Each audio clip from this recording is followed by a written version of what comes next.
Zero Act, which requires agencies and departments to draft their budgets starting at a zero baseline, instead of current funding levels as they do today. To do that, my bill requires every department under the President's budget to Congress to provide four things. First, it must provide a description of each activity that requires an appropriation from Congress.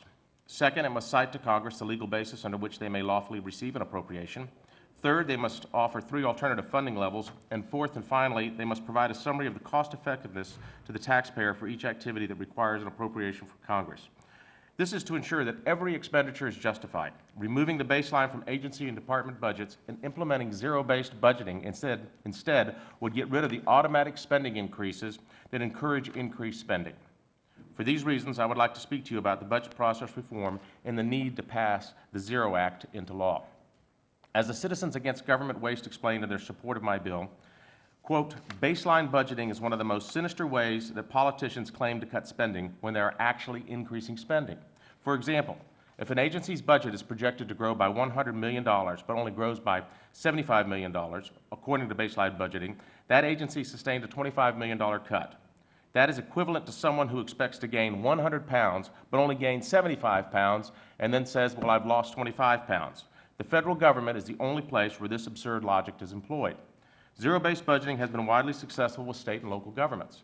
Since 2008, Idaho has taken zero-based budgeting one step forward and used it as a tool to prioritize programs based on statutory requirements. Under the direction of Governor Butch Otter, the Idaho Budget Bureau is identifying programs and activities outside of the central mission of the agency, eliminating or moving programs to other agencies that are not in line with the central mission of the agency, and has been able to better prioritize agency resources and functions accordingly. Idaho has used zero-based budgeting for strategic planning and prioritizing, which has put agencies in a better position to make recommendations when faced with tough budget cuts. We just took a $42 billion across-the-board cut without any attempt to prioritize agency and department missions. Sequestration was bad policy, and we could have avoided it had we addressed the cuts ahead of time.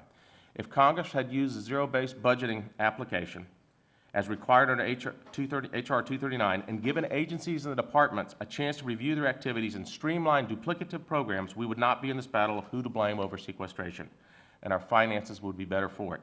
Furthermore, zero-based budgeting also has support across the aisles. Initially introduced in the 1970s, the administration then implemented a zero-based budgeting to control expenditures within the agency's budgets. In 1976, under a Democrat-controlled Congress, appropriating committees asked selected independent agencies to test the applicability of zero-based budgeting, and the agency requests were available for review by the authorizing committees. Agencies were required to consider alternative levels of funding for discretionary programs, sometimes 3 to 4 alternatives, and the practice lasted until 1994. My bill requires very similar details. With America facing another $16 trillion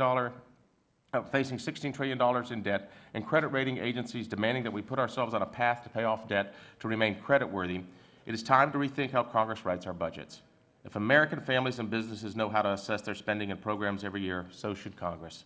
It is imperative that we do away with the baseline budgeting tricks and gimmicks and become better stewards of the taxpayer money. I urge the committee to pass H.R. 239, the Zero Act, to smoke out waste in the federal agencies and departments and put taxpayers back in check. I thank you for this opportunity and yield back the balance of my time.